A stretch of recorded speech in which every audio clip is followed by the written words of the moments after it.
저는 이게 하루아침에 중국을 몰아낼 수 있다? 그건 잘 모르겠어요. 지금 중국 자본이 안 들어가 있는 회사가 없기 때문에 중국은 여유가 있죠. 그러니까 겉으로는 이게 국제법상 범죄다라고 말을 하면서 그러나 속으로는 여유가 있지 않을까요? 이제 이런 사태가 벌어지면 더 많은 사람들이 빠져나올 텐데 마약 조직이 퍼져서 이제 남미 전체에 문제가 될 수도 있지 않을까. 뉴스에서 그 마두로 대통령의 나이키 그걸 보면서 너무나 이제 다들 그 나이키 운동복도 화제가 되는데 제가 문득 든 생각이 베네수엘라가 저 정도 두께의 나이키를 입을 만큼 추운 나라가 아닌데 지금 우리가 트럼프 대통령이 보내는 사인에 하나하나 반응을 하고 압박을 느끼면 트럼프 대통령은 목적을 달성한 게 아닌가.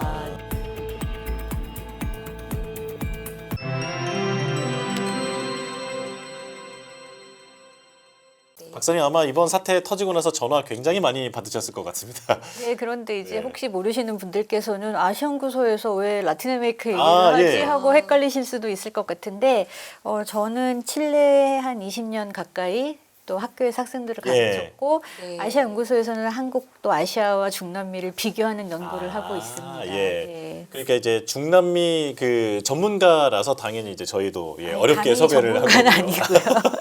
그렇다면 네. 그 오랫동안 중남미를 연구해 오신 그 연구자 입장에서 이번 사태를 보시고는 어떤 생각이 드셨습니까? 굉장히 제가 중남미식의 코드로 물론 예. 중남미의 칠레와 베네수엘라도 차이가 많이 있지만 예. 베네수엘라 사람들이 지금 얼마나 무서울까 저는 그 생각을 했어요. 왜냐하면 이제 한국에서는 너무나 쉽게 반미 정서를 얘기하시는데 중남미 같이 정말 빈부격차가 심하고 우리가 상상할 수 없을 정도의 빈부격차가 있고 이러한 빈부격차가 식민시대 유산이 이어져 오는 굉장히 뿌리 깊은 사회에서 사람들이 뭐 반미냐 친미냐를 사실 고민할 겨를이 없어요. 네, 그리고 먹고 사는 게 힘들다는 먹고 말씀이시죠? 사는 것 자체가 그러면 이제 한국에서는 한국도 그래요라고 말씀하시지만 무엇을 상상하든 극과 극이기 때문에 특히 베네수엘라는 더 하겠죠. 그리고 저는 이제 베네수엘라 사태를 보면서 이 몇 년 전부터 베네수엘라에서 빠져나온 사람들이 800만 명 이상이 중남미 전체에 퍼져나가서 불법이든 합법이든 살고 있는데 네. 이게 사람이 이주할 때는 사람만 가는 게 아니잖아요. 좋은 면에서는 문화적으로 음식도 가고 소통이 이루어지지만 이제 그와 함께 베네수엘라에 있던 범죄 조직, 마약 조직이 다 이제 전 중남미에 퍼져서 남미, 칠레, 아르헨티나, 우루과이 이런 지역은 어떤 마약 카르텔 소식이나 조직 범죄, 갱단 이런 뉴스가 없었는데 이 코로나19를 전후로 해서 거의 지금 남미 전체가 베네수엘라를 다 미워한다고 해도 과언이 아닐 그래요? 정도고 그래서 저는 이제 이런 사태가 벌어지면 더 많은 사람들이 빠져나올 텐데 그러면 이 문제가 단순히 베네수엘라만의 문제가 아니라 이제 남미 전체의 문제가 될 수도 있지 않을까 저는 그런 생각을 했습니다. 예. 네. 저는 그 지금 베네수엘라 사람들의 그 입장에서 쓴 기사나 이런 거는 본 적이 없어서 지금 해주시는 네. 말씀이 신선하게 들리는데, 네. 근데 오히려 베네수엘라 사람들이 독재자가 축출됐다 하면서 기뻐하는 모습이라든지 이런 네. 것도 그 좀 사진을 본 것 같아요. 제가 유럽 쪽 뉴스를 찾아보면 이제 어제 밤까지만 해도 기뻐하는 뉴스만 보였는데 네. 제가 이제 새벽부터 뉴스를 주의 깊게 보면 갑자기 침공을 받아서 지금 사상자 수도 처음에는 없다고 했다가 맞아요. 이제 어제 밤까지는 40명이었다가 갑자기 아침에 80명이면 사실은 우리가 모르는 사상자가 저는 더 있을 것 같아요. 그래서 제가 이제 오늘 아침에 도이치벨레랑 BBC에서 본 뉴스에서는 이제 아무 이유 없이 폭격받은 민간인의 뉴스가 나왔거든요. 그러면 이게 모두가 거리에 나가서 좋아한다 이건 아니겠죠. 그리고 현지 사람들이 어떻게 느낄까는 저희가 접할 수 있는 것은 특히 유럽 쪽의 언론 통신사에서 통신원들이 전하는 제가 어젯밤에 뉴스를 봤을 때는 거리가 너무 조용하고 이게 지금 민관군이 그렇게 하는 것인지 아니면 정부군인지 아니면 미군인지는 모르겠지만 군의 통제에 의해서 사람들이 다 나오지 못하고 있다고 뉴스에 있어서 거리가 너무나 조용하다. 그러다 이제 아침이 되니까 갑자기 또 뭐 기뻐한다? 네. 다른 한편에서는 막 폭격맞은 집이 나오고 그래서 이게 어느 언론사, 어느 나라의 언론사가 보도하느냐에 따라서도 방향이 너무나 달라질 수 있고 한국은 아무래도 굉장히 미국 중심으로 미국의 시선에서 볼 수밖에 없기 때문에 반미냐 친미냐를 생각하시기도 뭐 그럴 가능성도 있겠지만 예. 저는 베네수엘라 사람들은 이제 여기서 나도 빠져나가야 하나? 저는 이 생각을 할 것 같아요. 예. 저는 사실 그 네. 정치적 성향이 사실 스스로 좀 없으려고 노력하는 편이기도 하고 실제로도 별로 없는 편이라고 네. 생각하는데 이 뉴스를 처음 딱 봤을 때에는 너무 무섭다. 왜냐하면 맞아요. 러시아 우크라이나 사태가 났을 때 그 다음 날 우리가 별일 아니에요라고 뭐 금방 정리될 거예요. 이렇게 네. 얘기했는데 정리가 안 되고 네. 그리고 정말 민간에게 참혹한 일들이 많이 일어나지 그렇죠. 않았습니까? 네. 저는 뭐 친미 반미 이런 게 아니라 그냥 네. 그 국민이라면 너무 무서울 것 같아요. 그쵸. 네, 맞아요. 네. 그래서 너무 놀라운 것은 네. 왜 하필 지금 타이밍에 네. 이거는 미국이 직접 공격한 거잖아요. 그러니까요. 네. 왜 트럼프는 직접 나서서 이런 일을 했을까요? 그런데 저는 갑작스럽다고 보진 않는 게 작년부터 뭐 유조선 네. 그래서 여러 가지 사인을 보냈잖아요. 저는 트럼프가 계속해서 사인을 보내고 있는 것 같아요. 지금 우리가 트럼프 대통령의 말 한마디 한마디에 전 세계가 움직이고 있잖아요. 트럼프가 나는 이렇게도 할 수 있어, 이렇게도 할 수 있어 어떤 사인을 보내고 또 저는 설마 트럼프가 전쟁을 일으킬까 하면서도 트럼프기 때문에 일으킬 수도 있지 않을까? 그러나 설마 했는데 지금 어떤 국내 문제도 있겠고 우리가 확인되지 않은 여러 설도 있고 또 대외적으로는 사실 한국에서는 너무나 쉽게 중남미가 미국의 뒷마당이다 이렇게 얘기하지만 그건 굉장히 미국 중심적인 사고고 네. 사실 이제 1823년에 멈노 선언을 하고 1898년에 미 스페인 전쟁에서 미국이 승리하면서 이 남미와 태평양, 이 카리브해 지역의 패권을 잡게 된 거죠.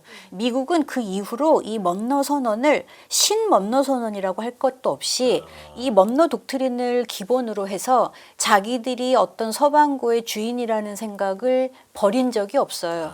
늘 그 지침으로 가고 있었는데 이제 오늘날은 어느새 보니까 중국은 야금야금 굉장히 많이 잠식해 그러니까요. 있고 중국의 강점은 절대 정치적이나 뭐 군대나 이런 쪽으로 접근하지 않고 이미 1대1로 이전부터 오랜 기간 투자를 했기 때문에 무섭죠. 굉장히 뿌리 깊게 느긋하게. 그러니까 이제 와서 트럼프가 뭔가 힘을 보여줘야 하고 무언가 사인을 보내야 하는데 사실 베네수엘라를 건드린 게 이번이 처음이 아니거든요. 역사적으로 봐도 이제 미국과 중남미의 역사가 독립 이후 한 200년을 훑어보면 미국이 성장하면서 유럽이 9대6으로 가라앉으면서 그러면서 미국이 영향력을 끼치면서 사실 20세기 말까지 뭐 CIA가 중남미의 군사 독재에 개입을 하고 이제 이런 일들은 이제 거기서 중남미 국가들도 많이 배웠고 또 독립을 하고 할 때는 미국도 유럽에서 독립을 했고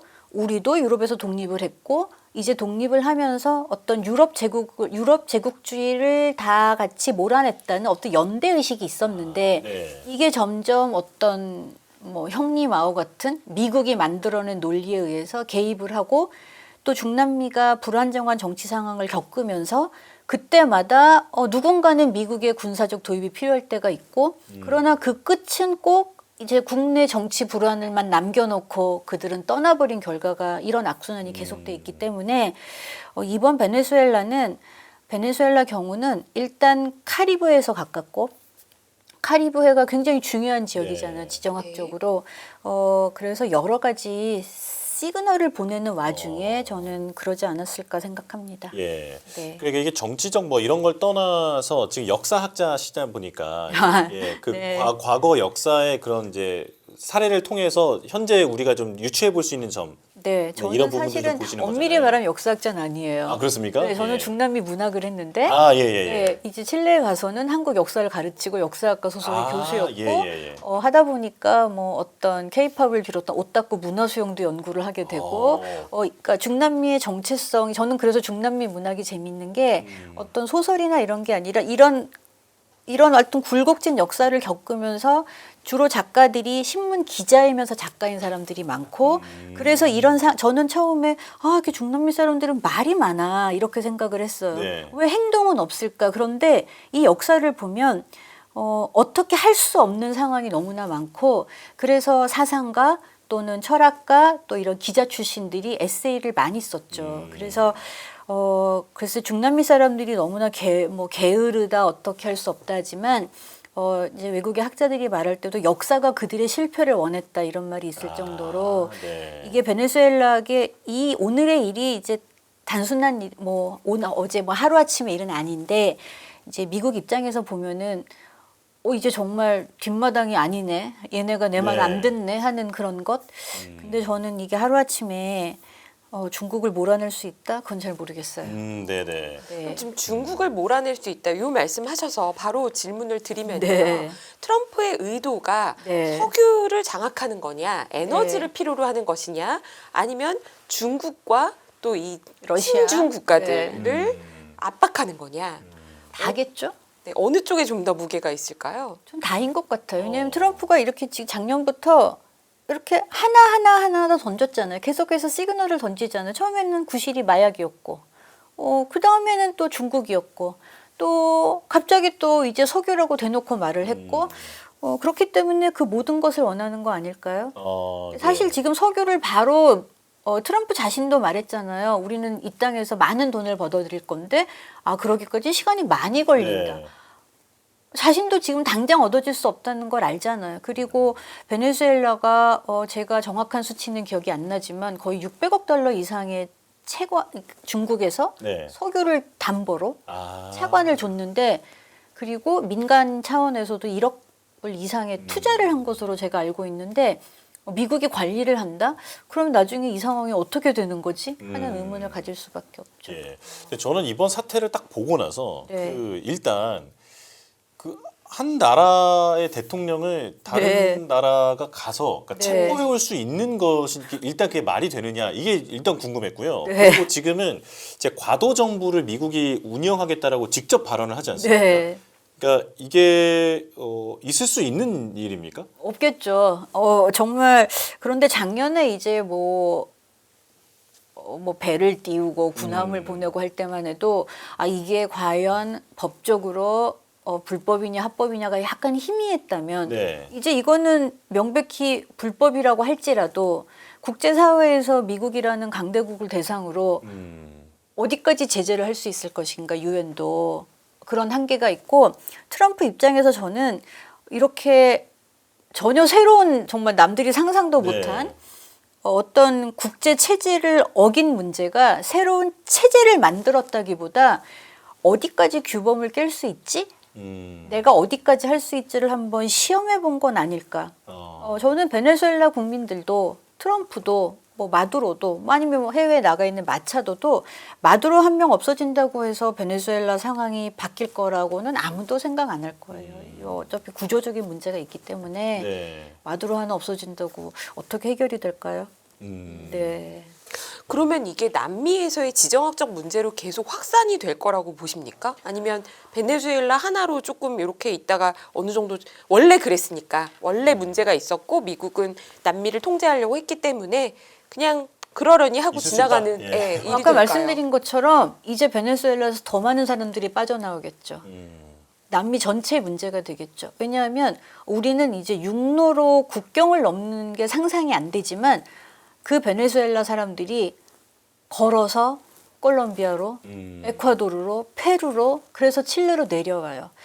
멕시코에서 미국을 국경을 넘는 코요테 행렬은 정작 멕시코 사람들이 아니라 이 베네수엘라, 콜롬비아, 여기서 중미 사람들이 파나마의 다리안 정부를 건너서 목숨을 걸고 가거나 아니면 말과 문화가 통하는 아래로 내려오거나 그래서 이 베네수엘라 문제가 특히 이제 코로나19 시대 그리고 중남미는 어마어마하게 큰 대륙이잖아요. 그리고 안데스 산맥과 정글과 바다와 사막과 국경 관리가 거의 불가능하기 때문에 특히 코로나19 때 어마어마하게 넘어왔죠. 그래서 정말 칠레나 아르헨티나, 우루과이 뭐 이쪽에서 마약 이런 뉴스는 저도 본 적이 없는데 이제 코로나19를 기점으로 해서 그리고 저도 다 무슨 범죄만 일어나면 베네수엘라, 콜롬비아다 해서 언론이 너무 편파적인 보도를 하는 게 아닐까 했는데 제가 작년 또 재작년에 잠깐 가보니까 정말 이제 그런 상황이 그렇게 변했어요? 많이 변했고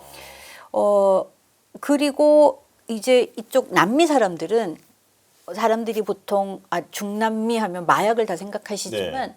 그 마약을 재배하고 수출하는 곳은 주로 중미 쪽이거든요. 그러니까 이 경찰들도 이런 범죄를 접해본 적이 없어요. 없어서 사실 제가 이제 오늘 아침에 정오경에 하여튼 현지 뉴스를 봤더니 페루하고 아르헨티나가 바로 그 베네수엘라 사람들이 입국을 금지하는 조치를 내렸어요. 이제 이 얘기는 이제 얼마나 많이 빠져나올까를 알았다는 거죠. 이 문제가 페루와 칠레 사이에서도 분쟁이 돼서 군사 배치까지 일어났습니다. 왜냐하면 이제 칠레에서도 이제 그나마 상대적으로 먹고 살 만한 곳이 칠레니까 칠레로 와서 이제 범죄를 저지르면 무조건 축출인데 그러면 이제 버스로 보내면 페루를 건너가야 하니까 페루 측에서 결사반대하고 그래서 이제 칠레와 페루가 국경 분쟁이 일어나고 이제 밀레이 대통령은 칠레를 원망하죠. 너네가 잘 못 지키니까 얘네가 우리까지 오잖아. 그래서 이제 남미가 굉장히 사실 이제 이민법도 지금 다 바뀌고 있는 추세입니다.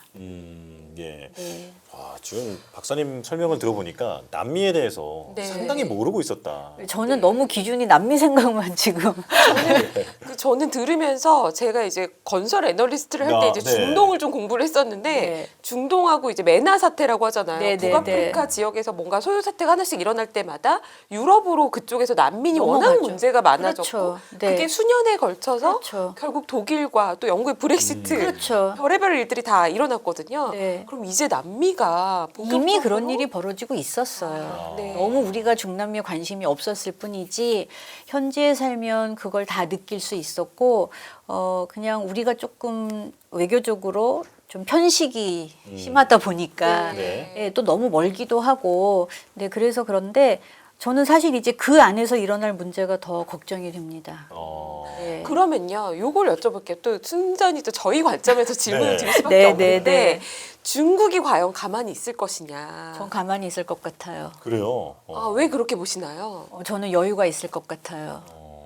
여유가 제가 이제 있다는 방송에서 이렇게 말하면 네. 되게 싫어하시는 이유가 너는 그러면 어디 편이야라고 하는데 사실 중남미의 특성이 편이 없기도 하고 상황이 이렇게 미국의 영향을 많이 받는 건 미국과 가까운 쪽일수록 그리고 이제 남미로 가면 좀 지리적으로도 멀고 여러분 이제 우리가 밀레이 대통령이 미국에 콩 팔다가 중국에 콩 팔다가 다 봤잖아요. 자기들이 편한 대로 네. 굉장히 이제 이 중남미도 그 뭐 여러 가지 뭐 CIA 개입까지 여러 상황을 거치면서 미국을 믿을 수가 없다는 걸 알아요. 그래서 자기들이 편한 대로 실리 외교를 하는 거지. 그런데 중국은 이미 1대1로를 하기 몇 년 전부터 중국에 투자를 꾸준히 해왔어요. 그러면 그게 벌써 시간이 얼마인가요?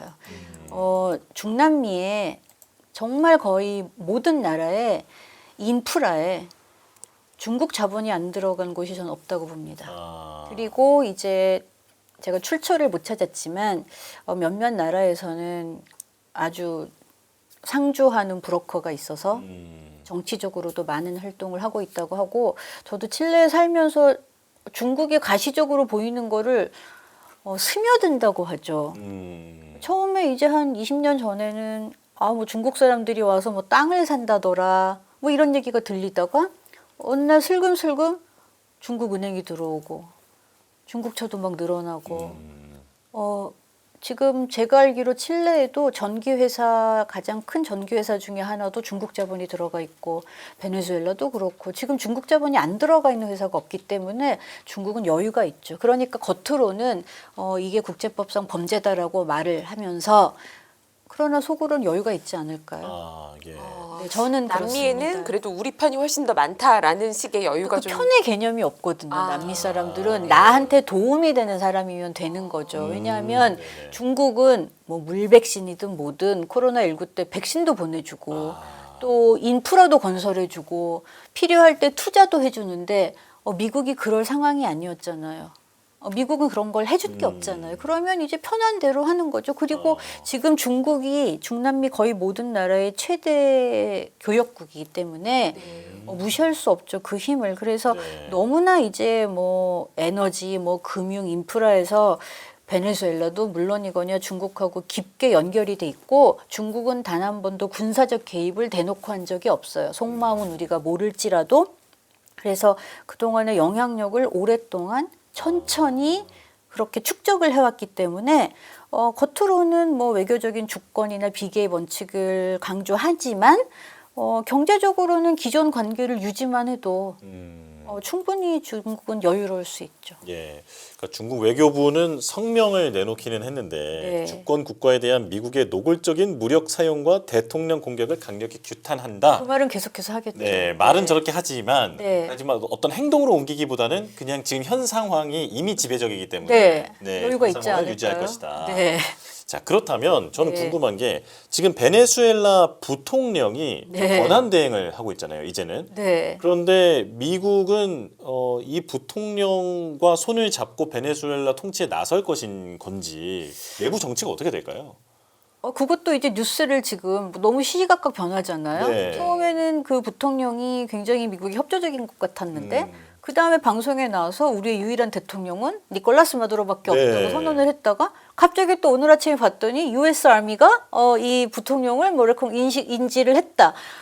그랬더니 또 트럼프 대통령이 이제 아주 쉽게 말하면 근데 너는 까불면 마두로보다 더하다 이렇게 또 겁도 줬잖아요. 저는 뉴스에서 그 마두로 대통령의 나이키 그걸 예. 보면서 너무나 이제 다들 그 나이키 운동복도 화제가 되는데 제가 문득 든 생각이 베네수엘라가 저 정도 두께의 나이키를 입을 만큼 추운 나라가 아닌데? 그러네요. 꽤 네. 두꺼운 옷이었어요. 네, 꽤 회색으로. 두껍잖아요. 네. 그리고 베네수엘라에서 마두로가 굳이 저런 옷을 입고 자나? 자다가 끌려 나왔다는데? 네, 그 생각이 들어서 제가 베네수엘라 웨더 한번 찾아봤어요. 날씨 네. 했더니 최저기온 13도, 최고기온 25도예요. 어. 왜냐하면 거기는 이렇게 적도에서 가깝고 그렇게 춥고 네네. 이런 곳이 아니어서 저는 저 나이키 추리닝은 미국에서 입힌 거 아닐까? 그런 생각까지 들었다. 저는 그 생각을 바로 했어요. 지금 남반구 여름이에요. 네, 이제 베네수엘라는 엄밀히 말하면 아주 남반구는 아니죠. 그 예. 에콰도르보다 조금 위에 있으니까 적도에 가깝잖아요. 그러면 저기는 저 정도 두께의 옷을 입을 나라가 아닌데 왜 저게 이렇게 화제가 되지? 뭐 어떤 이제 방송을 보니까 왜 니콜라스 마두로가 미국을 그렇게 싫어하면서 나이키를 입었을까라고 네, 맞아요. 하시는데 그럼 미국에서 입혀줬겠죠. 미국 도착해서 추우니까. 네.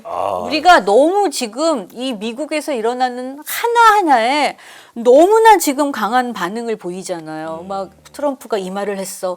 마두로가 무슨 옷을 입었어. 그런데 그 부인이 뭐 입었는지는 한 번도 안 나오잖아요. 그래서 그러면 지금 우리가 그 트럼프 대통령이 보내는 사인에 하나하나 반응을 하고 압박을 느끼면 트럼프 대통령은 목적을 달성한 게 아닌가. 네, 제 생각은 감히 그렇습니다. 네. 그러면 아마 마지막 질문이 될 것 같은데 물론 이제 그 박사님께서는 남미 쪽의 이제 전문가시지만 지금 이번 사태를 계기로 러시아가 우크라이나를 침공했던 것 그리고 중국이 혹시 대만을 침공하지 않을까 하는 우려 이런 것에 대해서 더는 미국이 반대할 명분이 사라진 게 아니냐. 너도 힘으로 저렇게 해버리지 않느냐 이렇게 얘기를 나온단 말이죠. 어떻게 될까요 앞으로? 저는 함부로 예측은 못하겠어요. 예. 왜냐하면 트럼프 대통령을 지금 우리가 아무도 상상도 하지 못하는 일을 하고 있기 때문에 이게 귀에 걸면 귀걸이, 코에 걸면 코걸이가 될 수 있잖아요.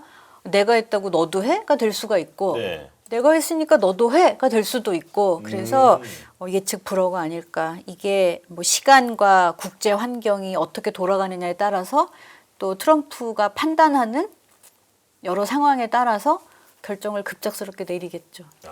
네. 그럼 요것만 하나요? 네. 이 사태가 이제 뉴스에 계속 나올 텐데 네. 뭔가 모르게 불안하고 기분이 네. 썩 좋지 않고 이런 뉴스들이 계속 있단 말이죠. 네. 한국에 미치는 영향, 네. 돌고 돌아 뭐 아시아에 미치는 영향은 어떻게 보시나요?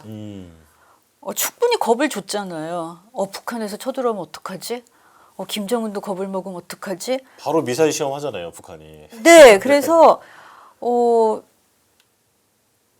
글쎄 제가 그런데 저는 경제를 잘 모르지만 주가가 안 떨어졌다고 하더라고요. 네, 맞아요. 엄청 좋았어요. 네, 그런데 보통 전쟁이 나면 주가가 떨어지지 않나요? 네. 그런데 미국도 그렇고 주가가 올랐다고 하더라고요. 그래서 저는 심지어 이게 마두로하고 둘이 짠 거 아닌가라는 생각까지 할 정도로 나이키 추리닝도 좀 이상하고 해서 조금 너무 바보 같은 말일 수도 있지만 네. 우리에게는 정신적으로 이미 충분히 영향을 주고 있죠. 아, 네네. 네. 네.